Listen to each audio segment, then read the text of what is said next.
সন্ধ্যার ভায়োলিন লেখনীতে বৃষ্টি ইসলাম। পর্ব সংখ্যা 97। সালার আতর্কিত চিৎকার করে ওঠে, আমায় ছেড়ে দে। আমার কিছু হলে আমার পিতা তোকে জীবন্ত পুড়িয়ে ফেলবে। ও মেরে ফেলবে তোকে। কিন্তু অপর কানে কোনো শব্দ পৌঁছায় না। সে সালারের গলা টেনে হিঁচড়ে নিয়ে যেতে থাকে গোপন সুড়ঙ্গে। কারাগারের ভেতরে অ্যালার্ম বেজে ওঠে। বন্দিরা জেগে ওঠে একে একে। কেউ ভয় পায়, কেউ চুপসে যায়, কেউ শ্বাস নিতে ভুলে যায়। সালার হাত দুটো পেছনের দিকে বাঁধা শক্ত দড়িতে। তার চোখে বেঁধে দেওয়া হয়েছে কালো কাপড়ে। তারপর তাকে ফেলে দেওয়া হয়েছে কাঠের পাতাতনের ওপর, ঠিক সেই জায়গায় যেখানে বহু মানুষ রক্তপাত হয়েছে। আর সে মানুষ আজও শোনায়নি। অব্র দাঁড়িয়ে থাকে নীরবে, পিছা শাসি দেয়। সামনে লম্বা ভারী একটা রামদা তুলে নেয় নওয়াজ। রামদা ধরালো ফলা অব্রের হাতে ধরে। এখন পুরো কারাগার কেঁপে ওঠে আতঙ্কে। অব্র হঠাৎ করে তার পরনের টি শার্ট খুলে নওয়াজের হাতে তুলে দেয়। এই টি শার্ট তাকে প্যালেসে ফিরে যেতে হবে পরে, এবং যদি তাতে রক্তের দাগ লেগে থাকে তবে অব্র ভরকে যাবে। টি শার্ট খোলার সঙ্গে সঙ্গে অব্রর বলিষ্ঠ দেহ উন্মুক্ত হয়। অন্ধকার আচ্ছানোর বন্দিশালার তার পিঠে খোদাই ট্যাটু যেন জীবন্ত হয়ে ওঠে। ভীষণ ভয়ানক এক দৃশ্য তাকিয়ে থাকে সকলে। সারের পাটাতনের উপর করে শুয়ে দেওয়া হয়। তার পা দুটো শিকল দিয়ে বাঁধা, হাত দুটোর মাথার উপর রশি দিয়ে এমনভাবে আটকানো যেন উল্টো করে ঝুলিয়ে রাখা হয়েছে মানুষটাকে। সালার চিৎকার করে ওঠে, তার কণ্ঠে ভয় ও বেদনা মিশ্রিত। মাত্র কিছুক্ষণ আগেও সে মদে নেশায় ডুবেছিল, নারীর সাথে ফুর্তিতে। অব্র রামদা তুলে নিয়ে ফিসফিস করে বলে, আমি গুনাহগার, তাই গুনাহ করি। গুনাহ করে আমার ধর্ম। তার কথা শেষ হতে অব্র রামদা তুলে সালারের গলায় বসিয়ে দেয় এক তীব্র নৃশংসকতার আঘাতে। শিরা উপশিরা ছিন্ন বিচ্ছিন্ন হয়, রক্ত ফিনকে দিয়ে ছিটকে বেরিয়ে আসে জবাই করা পশুর মতো। তার প্রাণশক্তি বেরিয়ে আসে মুহূর্তেই সালারের কাটা মাথা পাটাতন থেকে গড়িয়ে পড়ে। রক্ত ছিটকে অপরের মুখে, দেহ লেপটে যায়। আশেপাশের বন্দিরা ভয়ে চোখ বুজে ফেলে। কেউ কেউ কাঁপতে থাকে। অব্র সালারের গলাটা টেনে সামনে বসে থাকে। দু হাতে তার দেহ থেকে উষ্ণ রক্ত তুলে নেয় ধীর হাতে। আমি আজ এসেছি তোর গর্দান নিতে। পেছন থেকে নওয়াজ একটা তলোয়ার এগিয়ে দেয় রক্ত মুছে, কিন্তু অব্র তা ফিরিয়ে দেয়। তার চোখ মুখে শুধু মুখের কাজটা তুলে ধরে, ফিসফিস করে বলে নওয়াজের উদ্দেশ্যে, এক লড়কি কো পানে কি ख्वाहिश में मैंने अपनी पूरी जिंदगी बर्बाद कर दी। जिस दिन वो इसे आस जान लेगा उस दिन मैं खुद हमेशा के लिए ताहब को जाऊंगा। हाथेरी हार लम्हा हर पल टूट कर चूर चूर हो गया। मेरे जिस्म के मोहने वाला हर खून का कातर अब हाथी खुदा देगा हमेशा के लिए। अंधकार किए गोद में জ্বালা ওয়ালা हो गया। পেছন থেকে নওয়াজের তীক্ষ্ণ কণ্ঠ ভেসে আসে, তো ফিরে এসে সব छोड़ दिया, सब देश ওয়া সুপার জাকার আচ্ছা রাহে। নওয়াজ পাকিস্তানি পুরুষ, পরনে তার কাবলি পোশাক, ঠোঁটের কোণে গাঢ় সুঠম টান। অব্র তার হাত থেকে তোয়ালাটা নেয়, হাতে লেগে থাকা রক্ত মুছতে মুছতে বলে ওঠে, চাইলে তো সব ছেড়ে দেওয়া যায় না নওয়াজ। চাইলে কি ছাড়া যায়? এ পথ থেকে বের হতে গেলে আমাকে নিজেকে ধ্বংস করতে হবে, এটাই নিয়ম। শেষ অর্থ ধ্বংস, এই আমার কপালেই লেখা। মরতে হবে আমাকে, হয় সে মারবে নয় তারা। কতগুলো অব্র নওয়াজের কাঁধে একটা চাপড় মেরে গেঞ্জিটা পরে নেয়। তারপর ডাবল হাউসের ভারী দরজা ঠেলে বেরিয়ে আসে। তার চলে যাওয়ার শব্দ মিলিয়ে যায় নওয়াজ আর তার সঙ্গীরা সালাহের মৃতদেহটা টেনে নিয়ে যায়। মাথাসহ লাশ কাটা গরম চুলির মুখে নিক্ষেপ করে। মুহূর্তে পোড়া মাংসের তীব্র গন্ধে কারাগারের ভেতর ছড়িয়ে পড়ে। এদিকে অব্র গাড়ি চালাচ্ছে। লন্ডনের রাস্তা ধূসর আর কোলাহলের মধ্যে মিশে গেছে। তার সামনে দিয়ে বয়ে যাচ্ছে, মনটা কেমন কিছুটা হালকা, যেন রক্ত মোছার সঙ্গে সঙ্গে কিছুটা ভার কমেছে তার। কিন্তু তবে এক অজানা ভয় তাকে গ্রাস করে রাখে সব সময়, যেন কোনো অদৃশ্য শৃঙ্খল তার হৃৎপিণ্ড বেঁধে রেখেছে। মাথার ভেতর সবসময় উল্টাপাল্টা কথা ঘুরপাক খায়। রাত দুটো পেরিয়ে গেছে নিস্তব্ধতার গভীরতার অন্ধকারে। নিঃশব্দে সে বসলো অহুর অপেক্ষা অভিমানে বিভোর হয়ে ঘুমের কোলে ঢলে পড়ে। অব্র মেঝেতে বসলো অহুর কাছাকাছি। অহু বিছানায় শায়িত, তার দেহ নরমালয় মোড়া। অব্র একদৃষ্টে তাকিয়ে থাকে তার ঘুমন্ত মুখের দিকে, যেন চাঁদের আলোয় ঢাকা এক রহস্যময় চণ্ডার প্রতিচ্ছবি। এক হাতে সে আলতো করে অহুর কালো চুলগুলো কপাল থেকে সরিয়ে দিল, তারপর ভালোবাসা এক নিবন্ধনে অহুর কপালে চুমু এঁটে দিল। একটু এগিয়ে এসে তার তলপেটে হাত রাখলো নিজের রক্তের ধুকপুকুনি অনুভব করতে। কিন্তু হঠাৎ যেন বিদ্যুৎ স্পষ্টের মতো পুরো শরীর কেঁপে ওঠে এক দৃশ্য। শক্তি তার অহু থেকে দূরে সরিয়ে দিল, যেন কোনো অলৌকিক বাধা তাকে স্পর্শ করতে নিষেধ করেছে। অপর বুকের ভেতরটা ছ্যাদ করে উঠল, এক অজানা ভয় তার হৃদয় চেপে ধরল। অন্ধকার দরজা বন্ধ করে ভেতরে থেকে অহুর ডায়েরি হাতে তুলে নিল সে। একটা পৃষ্ঠা খুলে কাউকে উদ্দেশ্য করে একটা চিঠি লিখতে শুরু করলো। লেখা শেষে পৃষ্ঠাটি ছিঁড়ে নিল, সযত্নে ভাঁজ করে চিঠিটি গাড়ির ড্রয়ারে রেখে দিল। কালকে বিশ্ববিদ্যালয়ে যাওয়ার পথে সে এটা সঠিক হাতে পৌঁছে দিবে। এরপর শাওয়ার নিল। অব্র ফের ফিরে এলো অহুর পাশে, বিছানায় শুয়ে ওকে নিজের বুকের সাথে জড়িয়ে নিল। ঘুমের মধ্যেও নিজেকে ছাড়াতে ব্যস্ত সে, কিন্তু অব্র শক্তপোক্ত বাঁধনের কাছে একচুল পরিমাণ নড়তে পারল না, অসহায়ের মতো চুপ থাকতে হলো। তোমার নানান বাহানায় আমার জায়গাটা কোথায়? আমি এক ঘর থাকি, ছিল কত কথা বাকি। তোমার গোপন সবিরয় আমার আপন মনে হয়। আমি ভোরের ঝাপসা ঝরা পাতা, আমার মরার কিসের ভয়? আলকা থেমে গেল। গিটারের সুর হঠাৎ নিস্তব্ধতায় মিলে গেছে। মাঝরাত পেরিয়ে গেছে অনেক আগেই, কিন্তু আলকার চোখে ঘুম নেই। ক্লান্তি আছে, কিন্তু ঘুম নেই। চোখের পাতার আড়ালে কি এক অস্থিরতা ভিড় করেছে ভেতরে তার, যা তাকে ভেতর থেকে নাড়িয়ে দিচ্ছে। বেলকনির ঠান্ডা বাতাসে বসে আপন মনে গুনগুন করছে সে। গানটা মাঝে মাঝে থামিয়ে উঠে এলো রুমের ভেতর। ঘর জুড়ে ঝিমঝিমে আলো, ডিম লাইটে ম্লান আভায় সবকিছু কেমন রহস্যকর দেখাচ্ছে। বিছানায় উপর হয়ে ঘুমিয়ে আছে আশাপ, একটা পাতলা গেঞ্জি গায়ে। গভীর ঘুমে আচ্ছন্ন সে। আলকা তাকে খানিকটা সময়। তার পরনে একটা ঢিলে ঢালা টি শার্ট, চুলগুলো কোমর পর্যন্ত ছড়ানো, সামনের দিকটা কাটিং করা বক্স স্টাইলে। আশাপের ঘরে একসময় শিফার অনেক ছবি ছিল, সবাই আঁকা, রং তুলিতে গড়া স্মৃতি। আলকা সেদিন এ বাড়িতে পা রেখেছিল, সেদিন সব ছবিগুলো একত্র করে স্টোর রুমে সরিয়ে রেখেছিল চুপি চুপি। অতীতের সব স্মৃতি মুছে ফেলে তার বর্তমানটুকু ধরে রাখতে চেয়েছিল, কারণ আশাপ এখন তার, কেবল তার স্বামী হিসেবে। তার প্রতি আলকার সমস্ত দাবি, সমস্ত অধিকার। আশাপ মানুক কিংবা না মানুক, তবে আশাপ কেন এক পাশে মুখ ফিরিয়ে শুয়ে আছে? আলকা পাশ কাটিয়ে একবার কি ওকে বুঝতে পারে না? আলকা জেগে আছে, তাকিয়ে আছে ওর দিকে। এই অবহেলা, এই দূরত্ব আলকার মনে যেন অভিমান জমায় প্রতিদিনই। নীরবে কাছে যায় সে, বসে পড়ে আশাপের পাশে। গভীর ঘুমে ডুবে থাকা আশাপ, কিন্তু আলকা দৃষ্টি ক্ষীণ। সে দেখছে, অনুভব করছে তাকে। হঠাৎ আলকা ঝুঁকে পড়ে আশাপের ঠোঁটে, তার ঠোঁট চেপে ধরে একের পর এক নিস্তব্ধভাবে। ঘুম ভেঙে আঁতকে ওঠে আশাপ। এমন আকস্মিক এসে দিশেহারা হয়ে ওঠে নিজেকে ছাড়িয়ে নিতে আলকা থেকে, কিন্তু আলকা থামে না। উল্টোপাল্টা নখ দিয়ে আশ্রয় দিতে থাকে আশাপকে। মুহূর্তে থমকে গেল সে। নিঃশ্বাস ঘন হয়ে ওঠে দুজনের। বাতাস ভারী হয়ে আসতে অজানা উত্তাপে ছিল যে কিছু মুহূর্ত। ভালোবাসা নাকি অধিকার, অভিমান নাকি ক্ষোভের দাবিওয়ালা? তার উত্তর হয়তো নেই কোনো সাহিত্যের পাতায়। নিশিদিন গড়ায়, সময় তার ছন্দে বয়ে চলে। সন্ধ্যার আলো মিছে যায় দিনের ক্লান্তিতে। তার আর তার নীরবতার প্রহর গুণে এভাবে কেটে গেছে আরো 5টি মাস। ওহু এখন 6 মাসের অন্তঃসত্ত্বা। তার নরম তলপেটে অব্রের উত্তরসূরি বেড়ে উঠেছে দিনে দিনে, ধীরে ধীরে রক্ত মাংসের স্বপ্নে ও ভালোবাসায়। ওহুর পেটে আরেকটু বেড়ে উঠছে মাতৃত্বের দৃশ্যমান হয়ে উঠছে প্রতিদিনের অঙ্গ। 6 মাস বলে কথা, শরীরে তো রূপ নেয় মায়ের। প্রতিটি সপ্তাহে অব্র তাকে নিয়ে যায় হাসপাতালে, নিয়মিত চেক আপ হয়। কোনো কমতি রাখেনি যত্নের। রাতের নির্জন লন্ডনে রাস্তায় অব্র নিয়ে যায় ওহুকে লং ড্রাইভে। দিনের বেলায় সময় পেলেই বেরিয়ে পড়ে দুজনে, কখনো পার্কে, কখনো নদীর ধারে। ওহুর বেশ ভালোই লাগে অব্রের এই দিনগুলো। এই আদরগুলো সে ধীরে ধীরে নিজেকে সরিয়ে নিতে চাইলেও পুরো অন্ধকার পথ থেকে। হ্যাঁ, অব্র চেষ্টা করছে, বাকিটা ওপরের অলার বিচার। শেখ সালেহ আন্ডারগ্রাউন্ড জগতে সেই দুঃশাসক যার সাথে মুখোমুখি কথা বলার সুযোগ নেই।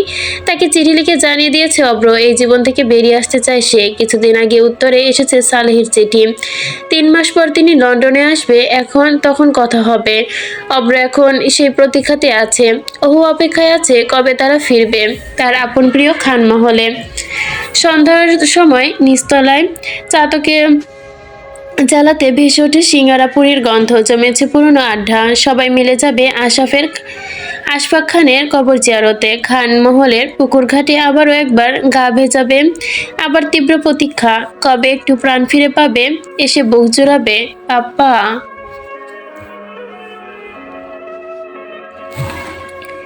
ভাবতে কতটা ভালো লাগে অব্রের। এই অপেক্ষার গল্পে অলকা, আশাপ, অব্রহু সবাই একসাথে ফিরবে বাংলাদেশে।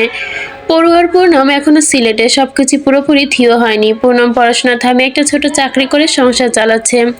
টানাপোড়েনে আছে, কিন্তু তবুও তারা সুখী। ইতালিতে শিফার আশমিনের সঙ্গে সেও এখন 2 মাসের অন্তঃসত্ত্বা। অহুর মা এই 5 মাসের মাঝে একবার এসেছিলেন লন্ডনে। 1 মাস থেকে গেছেন মেয়ের পাশে, ছিলেন নীরব সঙ্গী হয়ে। অব্র যখন বাইরে থাকে অহুর সময় কাটে মিসেস এলির সাথে। আর যখন প্রসবের দিন ঘনিয়ে আসবে তখন খানমহল থেকে আসবে আলিনা খান, অহুর আম্মি জান এবং আরও অনেকে। মাতৃত্বের পবিত্র মুহূর্ত ঘিরে তৈরি হবে নতুন জীবনের আয়োজন। অক্সফোর্ড ইউনিভার্সিটি থেকে ফিরে অব্র যখন প্যালেসে পা রাখে তখন মনে হয় কিছু যেন অদ্ভুত। সেদিন তাদের লিভিং রুমটা একটু বেশি নিস্তব্ধ, কিছুটা যেন সাজানো, আবার কিছুটা এলোমেলো। চোখ পড়ে টেবিলের ওপর রাখা নিজের ল্যাপটপে। অযথা নয়, অব্র ভুরু কুঁচকে এগিয়ে যায়। জটলার মতো কিছু চিন্তা মাথায় ঘোরে। পাসওয়ার্ড দিয়ে ল্যাপটপ অন করে, কিন্তু সঙ্গে সঙ্গে স্তব্ধ। সমস্ত ডাটাবেস ফাঁকা। হিস্ট্রি এখন নিঃসঙ্গ সফর। কে যেন ভেতরে ঢুকেছে, আবার নিপুণ হাতে মুছে দিয়েছে সবকিছু। অথচ বাস্তব ছাড়া কেউ জানে না। এমনকি অহু নয়, তাহলে কে? কে অহু নাকি অন্য কেউ? নাকি কেবল অব্রের ভ্রান্ত বিভ্রম? দিন গড়িয়ে যায়, কিন্তু সময়ের আর উত্তর আসে না। 13ই জুন 2024, এক অস্বাভাবিক সকাল। অব্র আজ হঠাৎ করেই ভার্সিটি থেকে ছুটি নিয়ে এসেছে মুন প্যালেসে। শরীর ক্লান্ত, মন আরো বেশি। নিচতলা ড্রয়িং রুমে গা এলিয়ে দেয় সে। কিছুক্ষণের মধ্যে মিসেস এলি কফি হাতে হাজির হয়, কাপ নিয়ে অব্রকে জিজ্ঞেস করে, ওহু কোথায়? মিসেস এলি একটু থেমে বলেন, মিসেস অব্র তো মহলের বাইরে গিয়েছিলেন। মুহূর্তে অব্রর মুখ গম্ভীর হয়ে ওঠে, চোখে ছায়া নামে, সে চমকে ওঠে। বাহিরে গিয়েছে এই অবস্থায়? মিসেস এলি তড়িঘড়ি করে আবার বলে, বাহিরে মানে এইভাবে হেঁটে গিয়েছে বোধহয়। মহলের বাগানে আছে হয়তো। ঠিক আছে। প্যালেসের সদর দরজা ঠেলে ভেতরে ঢুকে অহু। অব্রকে এ সময় দেখে সেও একটু থমকে যায়। অব্র চোখের ভেতরে প্রশ্নের ঝড় নিয়ে এগিয়ে আসে, উদ্ধৃত কণ্ঠে বলে, তুমি কোথায় গিয়েছিলে এই অবস্থায়? অহু কিছুটা ইতস্ত হয়, তারপরে উত্তর দেয়, বাইরে বাগানে ছিলাম, হাঁটছিলাম একটু।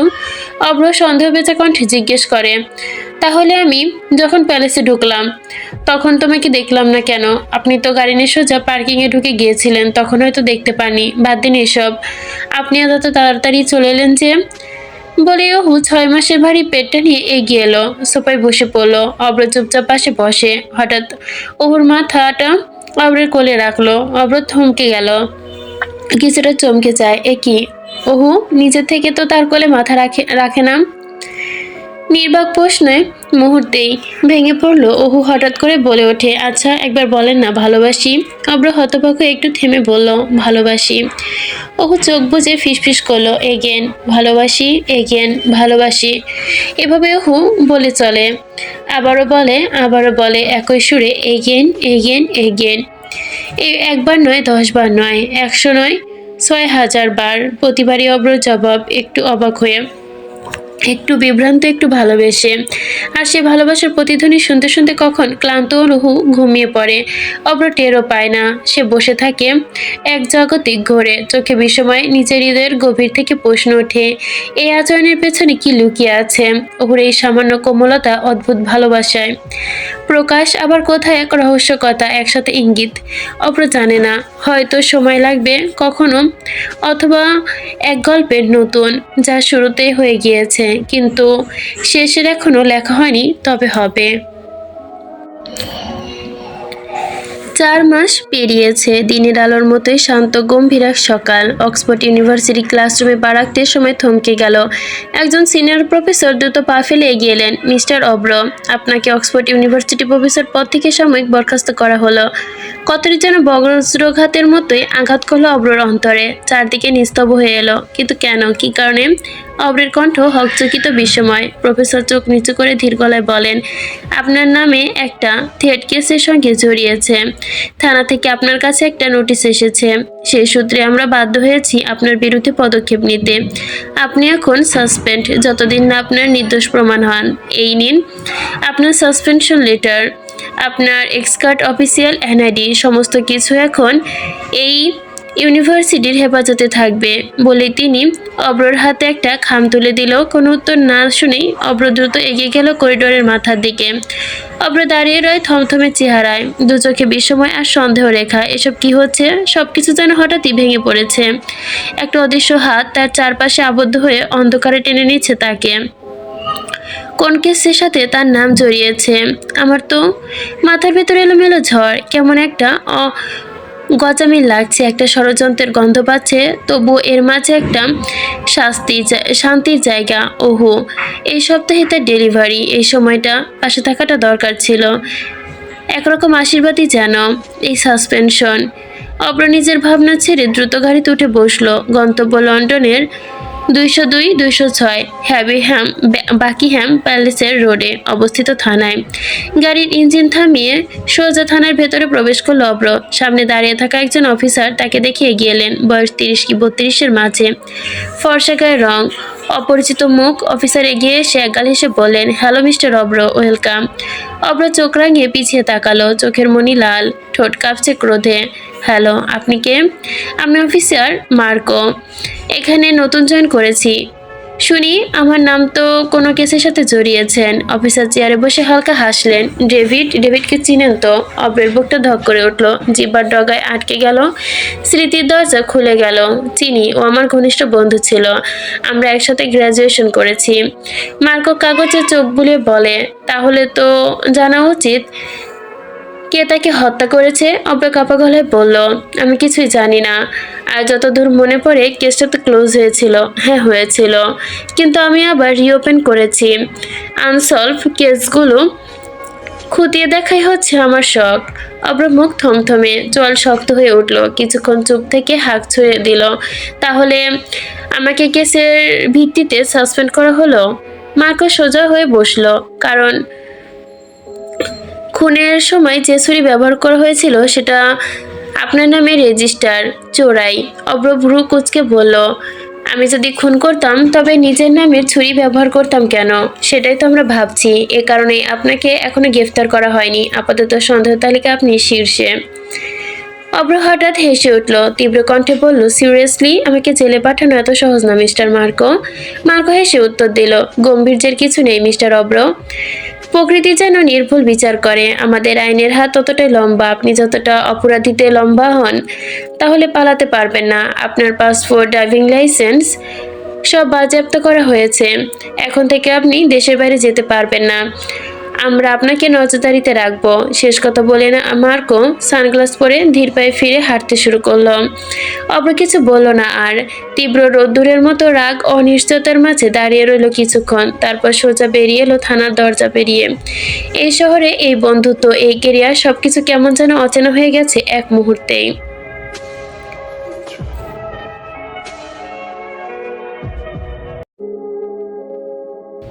দুপুর গড়াতেই অব্র ফিরে এলো মুন প্যালেসে। বাইরে তখন হালকা গোধূলির আলো, হেমন্তের সূর্য তার রক্তিম রং ছড়িয়েছে।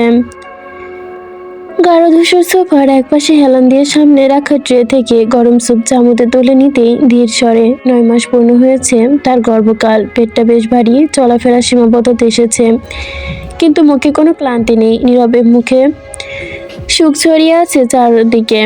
তাদের প্রথম সন্তান আসতে চলেছে, একটা ফুটফুটে কন্যা সন্তান। আলট্রাসোনোগ্রাফি সে ইঙ্গিতই দিচ্ছে। আর সেই সংবাদ শুনে অব্রের ভেতরে অদ্ভুত সুখ জেগেছে। এক রাজকন্যার অপেক্ষায় দিন গুনছে সে। বাবা এমনই হয়, তাদের হৃদয়ে গুটি দুটো নারী সর্বত্র রাজত্ব করে, একজন মা, অন্যজন তার কন্যা।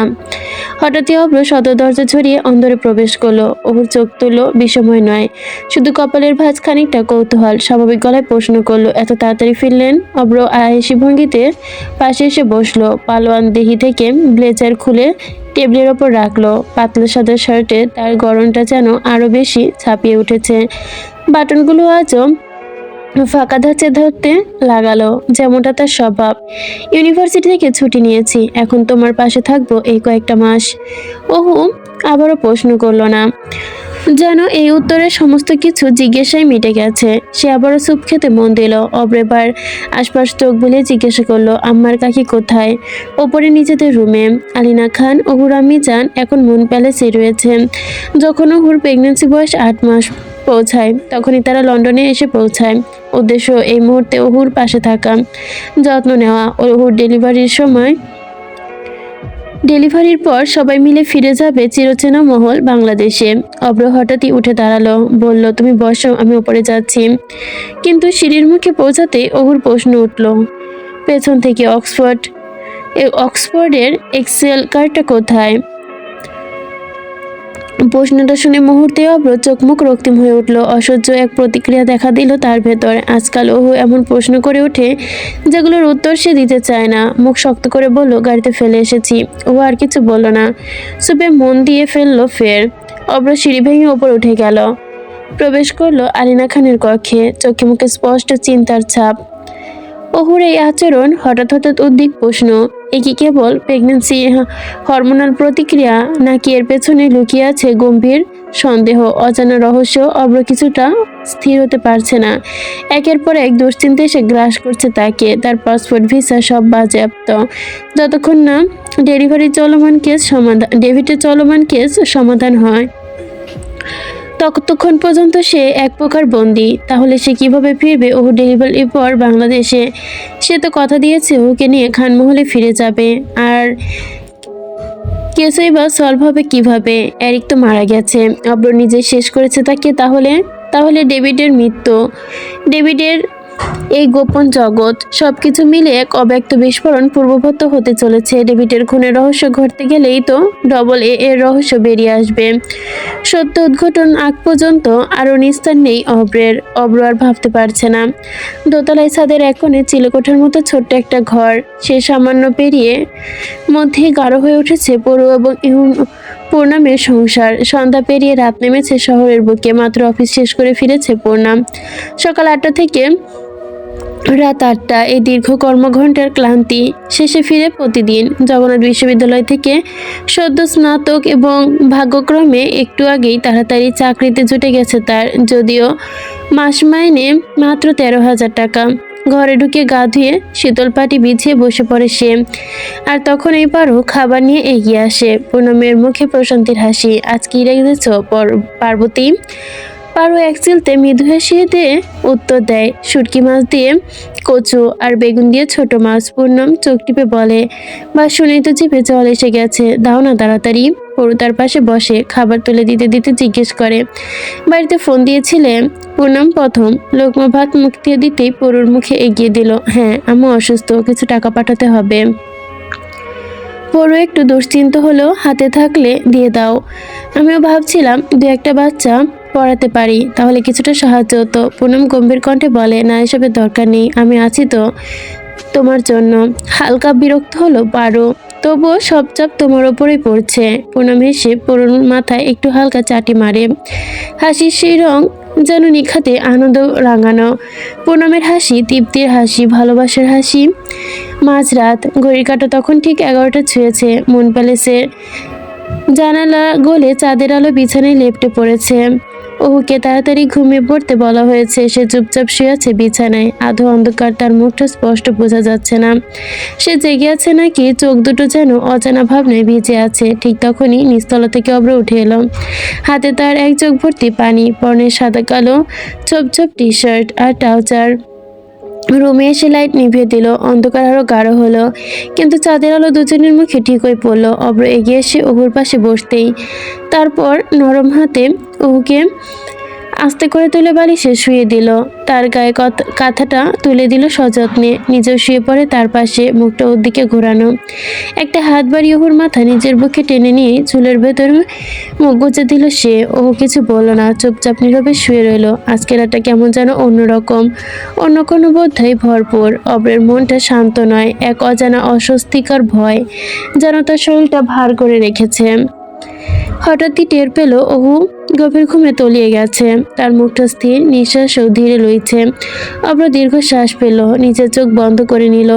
ঘুম এসে গেল ধীরে ধীরে, যেন কোনো এক রহস্যের গল্পের পর্বের অধ্যায় প্রবেশের একটুখানি বিরতি। কিন্তু ভাগ্যে হয়তো অন্য কিছু লেখা ছিল আজকে রাতের পাতায়।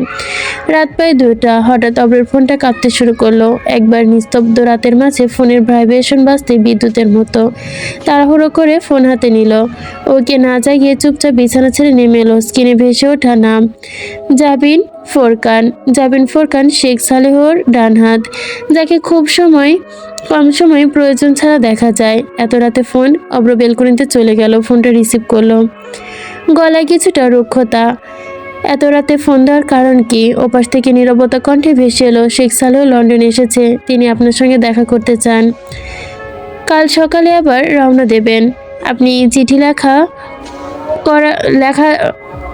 আপনার চিঠিতে লেখা দেখার পর কথা দিয়েছিল, সে কারণে তিনি এসেছে। এখন চলে আসুন। বিরক্তি গলায় বলল অব্র। এত রাতে কোথায় যাব আমি? জবাব এলো ঠান্ডা। বেকিংহাম প্লেসের রোডে, গুপ্ত ঠিকানায় চলে আসুন। সময় হাতে নেই, আপনি আসলে ভালো, না আসলে তিনি ফিরে যাবেন সকালে। বলে ফোন কেটে দিল সে নিঃসংকোচে। অব্র দাঁড়িয়ে রইল কয়েক মুহূর্ত চুপচাপ। ঘর অন্ধকার, তার চোখ দুটো ঘোলাতে হয়ে উঠল। রাগে দুটো লাথি মারল দেওয়ালে। এই রাত বিরাতে কোথায় যাবে? ওকে একা রেখে কি করে যাবে? কি বলবে তাকে? না বলে চলে যাবে? কিন্তু শেখ সালেহ, তার সাথে দেখা করাটা তো অত্যন্ত গুরুত্বপূর্ণ। অনেক দিনের অপেক্ষা, অনেক হিসেব, অনেক দাবানল, অনেক স্বপ্ন, চক্রের কুণ্ডলী। শেষমেশ সব সিদ্ধান্ত নিল ও যেহেতু ঘুমিয়ে পড়েছে, তাকে না জানিয়ে বেরিয়ে যাবে। কয়েক ঘন্টার মধ্যে আবার কাছে ফিরে আসবে। চোখ মেলে একবার শেষবারের মতো ওহুর মুখটা দেখলো। নীরবে এগিয়ে গেল কাছে। তারপর মন প্যালেসে দরজা ফেলিয়ে দিল সে, হাওয়ার কাঁপন শব্দে। রাতটা এখনো ফুরায়নি, রং কেবল শুরু হয়েছে নতুন কোনো অধ্যায়ে। লন্ডন নাইস ব্রিজের অভিজাত পথ, রাস্তাগুলো পেরিয়ে বেকিংহাম প্যালেস রোডে এক গুপ্ত ঠিকানায় রাতের অন্ধকারে ঢুকে গেছে একটা কালো মার্সিডিউস। অবশেষে অব্র সেই গোপন আস্তানায় পৌঁছায়। বাইরে থেকে বাড়িটি দেখতে সব অন্যরকম বাড়ির মতো, 3 তলা, নির্ভর, কোনো বিশেষত্বহীন, কিন্তু সাধারণ দেওয়ালের আড়ে লুকিয়ে আছে অন্ধকার জগতের গোপন সমাবেশ। অব্র বাড়ির সামনে পৌঁছাতে এক গুপ্তচর তাকে আটকে দেয়। তার কণ্ঠে কঠোর প্রশ্ন ভেসে আসে, পরিচয় কি? অব্র তাতে দাঁত চেপে ডান ভুরু উঁচিয়ে কাটা হাতে হাত বুলিয়ে নিচু গলায় বলে, AA, কোড আর আন, জাপানি ভাষায় চিহ্ন।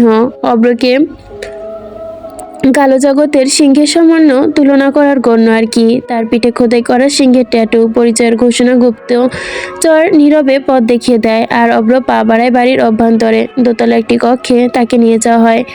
রুমটাতে হলদে টেহালো মৃদু আভা। সেখানে একটি সোফায় বসে আছে শেখ সালেহ, আর তার পরনে একটা হাফ প্যান্ট। ভারী পেট কিছুটা ঝুলে আছে, বয়স আনুমানিক 50-এর কাছাকাছি, কিন্তু তার মুখে দেখা যায় না তা।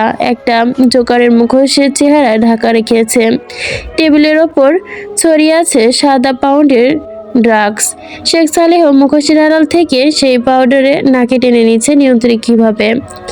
অব্র একটু ঘাবড়ে গিয়ে নিষ্পত্ত স্বরে জানালো, আমি গ্যাং ছাড়তে চাই, স্বাভাবিক জীবনে ফিরতে চাই। এই অন্ধকার জগতে আমার আর ভালো লাগে না। সব দায়িত্ব আপনি অন্য কাউকে দিয়ে দিন। সালেহ হেসে উঠল। সেই হাসির ভেতরে তার ছেলের ধরা স্পষ্ট। অব্র জানে এই হাসি নিখোঁজ, রহস্যময় অতীত বিচার। তোমার গ্যাং থেকে কেউ বেরোতে চাইলে তুমি কি করো তাদের? সালেহর কণ্ঠে খোঁচা। অব্র কিছুক্ষণ চুপ থাকে, শান্তভাবে মেরে ফেলি। তাহলে তুমি কোন সাহসে আমার সামনে এই আবদার নিয়ে এসেছো? অব্র এবার গা ঝাড়া মেরে উঠল, নির্ভীক কণ্ঠে বলল, কারণ এই পৃথিবীতে এমন কোনো শক্তি জন্মায়নি যে আবরার খান অব্রকে চক্রান্ত করে শেষ করতে পারবে। অন্য কারো হাতে আমার মৃত্যু হবে, এই ভাবনাটাই ভুল, ভাবাও পাপ। কোনো দম্ভ তো কম নয়। কেউ তোমাকে মারতে পারবে না তাই তো? অব্র মাথা নাড়িয়ে বলল, পারবে না। শেখ সালেহ কিছুক্ষণ চুপ থাকে, জানতে চাইলো শুধু কি স্বাভাবিক জীবনে ফিরা এই ইচ্ছা নাকি স্ত্রীর জন্য। শুনেছি সে নাকি 9 মাসের প্রেগনেন্ট। মুহূর্তের অব্রের মুখ ঘনিয়ে এলো কালো মেঘের ছায়া, চোখ দুটো লাল হয়ে উঠল। কঠিন স্বরে বলল, নিজেকে সামলে, তার কথা এখানে টানবেন না, আমার কথাই থাকুক। আপনার সিদ্ধান্ত কি? শেখ সালেহ আবার হেসে উঠল। সেই হাসিতে ছিল বিষ। হঠাৎই সোফার নিচ থেকে পিস্তল তুলে নিল, তাক করলো সোজা অব্রের দিকে। সিদ্ধান্ত একটাই, ডবলে। তুমি মরবে। এটাই। গ্যাং ছাড়ার ভুল কেন করতে চাচ্ছ? আর দ্বিতীয়বার না করো না, রিস্ক নিতে পারবো না। এই বাড়ি থেকে তুমি জীবিত বেরোতে পারবে না। অব্র একচুল নড়নলা, চোখে আগুন, তবু গলে স্পষ্ট ধাতুর স্বর। আপনি আমার নাম জানেন, ইতিহাসও জানে, তবুও এত বড় বোকামি করছেন। আমি মরলে আপনাকে নিয়েই মরবো। এই পৃথিবীতে যত শিশু নিয়ে ব্যবসা করেছি, অন্তত তাদের মুক্ত দিতে পারবো। আমি কখনো নিজের দেশের সঙ্গে বেইমানি করিনি। আপনি করেছেন। আপনি নিজের দেশের ভেতরে জঙ্গি সাপ্লাই করেছেন। আমি সেই পাপের অংশ নেইনি। বলে এক ধাপ এগিয়ে এসে বলল, এই পাপের পৃথিবীতে আমি আজ ছেড়ে যাব। আপনি বাঁচলে নয়, মরলেও আমার মুক্তি নিশ্চিত। বলে অব্র ঝাঁপিয়ে পড়ল শেখ সালেহর দিকে, পিস্তল কেড়ে নিতে চাইলো। তাক করলো সালেহর বুকে। ঠিক তখনই চারপাশ কেঁপে উঠল বিকট শব্দে, যেন মাটি ফেটে গেল, দেওয়াল কাঁপছে, ছাদ থেকে ধুলো ঝরছে। বাইরে শুরু হয়েছে তুমুল ধ্বংসযুদ্ধ। নিশ্চিল সময়ের বুক চিরে আচমকা ধস্তাধস্তি চাপা পড়ে গেল টিগারের টান, আর সেই টানে ফসল হয়ে মুহূর্তে বেরিয়ে গেল গুলি, ধ্বংসের মতো নামলো নেমে। ঠিক তখনই পেছন থেকে ভেসে এলো এক কণ্ঠস্বর, অন্তত পরিচিত, অথচ এক মুহূর্তে অসম্ভব আশঙ্কায় অব্রের বুক কেঁপে উঠল, যেন তার শিরোপশিরা ঠকিয়ে বেজে উঠল ভয়ের দামামা। 30 বছরের জীবনে এমনভাবে বুক কেঁপে উঠেছে কিনা তার জানা নেই। এমন কাঁপুনি কেবল দুঃসময়ে সম্ভব। তার হাতে ফাঁসগুলো ধীরে ধীরে আগড়া হয়ে এলো। সে ভাবছিল সে বোবা হয়েছে হয়তো, তবে কণ্ঠস্বরটা চিনতে পারলো, অথচ তার শ্রবণ শক্তি যেন অভিশপ্ত। অব্র চাইলো যা ভাবছে মিথ্যা হোক, যে কণ্ঠ শুনেছে তা কল্পনার প্রতিধ্বনি হোক। সেই দৃশ্য এখন চোখের সামনে ভাসছে। সে যেন বিভ্রম হয়। অব্রর হাত থেকে পিস্তলটা শব্দ করে মেঝেতে পড়লো। চারপাশটা নীরব, যেন সময় নিজের থেমে গিয়েছে সাক্ষী দিতে। অব্র সামনের দিকে তাকিয়ে রইল, চোখে বিস্ময়, কম্পন। হঠাৎই বুকের ভেতর বুক পিঞ্জরায় কেঁপে উঠল অচেনা কম্পন। 10 বছরের দীর্ঘ ঘুমেটের অবসান হতে চলেছে সেই কম্পন। অব্রর মনে হলো কেউ যেন তার পা দুটোতে শিকল পরিয়েছে এক অদৃশ্য বন্ধনে। তার সামনে দাঁড়িয়ে আছে অহু। অহুর চোখে দুটো বিস্ময় বহির্ভূত। সেখানে আছে অবিশ্বাস, ধাক্কা খাওয়া কষ্ট, এক অন্তহীন হতভাগা দীর্ঘশ্বাসের ব্যথা। অব্রর বাম পাঁজরে হঠাৎই একটা টান অনুভব হলো, একটা গভীর ভাঁজটায় কাটা জায়গায় ব্যথা। ঠিক সেই মুহূর্তে অহুর ভারী শরীরটা নিয়ে ধপ করে মেঝেতে লুটিয়ে পড়লো। তার প্রসব অচ্ছন্ন 9 মাসের গর্ভবতীর দেহটা যেন এক মুহূর্তে ভয়াবহ নিস্তবতা নেমে এলো। অব্র আর সময় নষ্ট করলো না। তার সমস্ত ভর গাম্ভীর্য ছুঁড়ে ফেলে ছুটে এলো সামনে, দুপা টেনে কাপা হাতে টেনে নিল অহুকে। পেছনে ভেসে এলো সালেহের টক্কর, বিদ্রোহী ভরা উচ্চারণ, হাসি। বোধহয় সে নিজেও ছিল এই ট্র্যাজেডির মন্ত্রমণি পরিচালক। অব্র নিজের বুকের মধ্যে অহুকে চেপে ধরলো, কাপা গলায় চিৎকার করে উঠল, ওহু, ওহু বলো, চোখ তোলো, ওহু। কিন্তু ওহু কোনো উত্তর দিল না। সে শুধু এক দৃষ্টে তাকিয়ে অব্রের দিকে। সেই দৃষ্টি ছিল অভিশাপের মতো নির্বাক। অব্র সেই চোখে চোখ রাখার সাহস পেল না। তার মনে হলো সারা পৃথিবী যেন হঠাৎ উল্টে গেছে। সেই চোখে সে আবারও নিজের ধ্বংস দেখে ফেলল, আত্মার চৌচির ছায়া। অব্র কাপা হাতে ওহুর মুখটা ঝাপটে ধরল, যেন এক প্রতিক্রিয়া পায়, কিন্তু ওহু নিরুত্তর। হঠাৎই তার মুখের কোণে লাল রং দেখা দিল, তারপর ধীরে ধীরে গড়িয়ে এলো এক গাঢ় রক্তপিণ্ড, সঙ্গে খুলে এলো কাঁধের মাংস, ছিঁড়ে গেল চামড়া, গুলি লেগেছে। অব্রর চোখ কোটরের মতো বিষময়, চণ্ডবালা চণ্ডা সব জেনে গেছে। অব্রই ছুঁড়েছে এইগুলি। প্রতিহিংসায় যে আগুনে সে পড়ল ওহুকে। তার শরীরের ভেতরে গুমড়ে উঠেছে আরেকটি প্রাণ। অব্রের বুকের ভেতর হাহাকার। এই হাহাকার এক যুগের দহন, ভাঙা প্রতিশ্রুতি, অপ্রত্যাশিত ভালোবাসা আর এক অনাগত সন্তানের অপূর্ব ভবিষ্যৎ। সে কাঁপতে থাকা হাতে ওহুকে বুকের সাথে চেপে ধরে অমানসিক এক চিৎকার দেয়, ওহু ওহু ওহু। কিন্তু ওহু তখন অনম্বিত, নিশ্চল। অব্রের দেহে হাহাকারে কেঁপে ওঠে। আসলে আমি ফার্স্টে বুঝতে পারিনি এখানে কাহিনীটা কি হয়েছিল। অপরের হাতে যে পিস্তলটা ছিল সালেহের দিকে তাক করা, হয়তোবা ওই সময় হচ্ছে ও যে পিছিয়ে এসে দাঁড়ালো, তখন যে ওদের হাত থেকে গুলি ছুটলো, আমি প্রথমে ভাবছিলাম যে গুলিটা হয়তোবা সালেহর শরীরে লাগছে, বাট না, গুলিটা লেগেছে হচ্ছে ওর শরীরে। তো কি হয় দেখা যাবে পরবর্তী পর্বে। এই পর্বটি এই পর্যন্ত ছিল।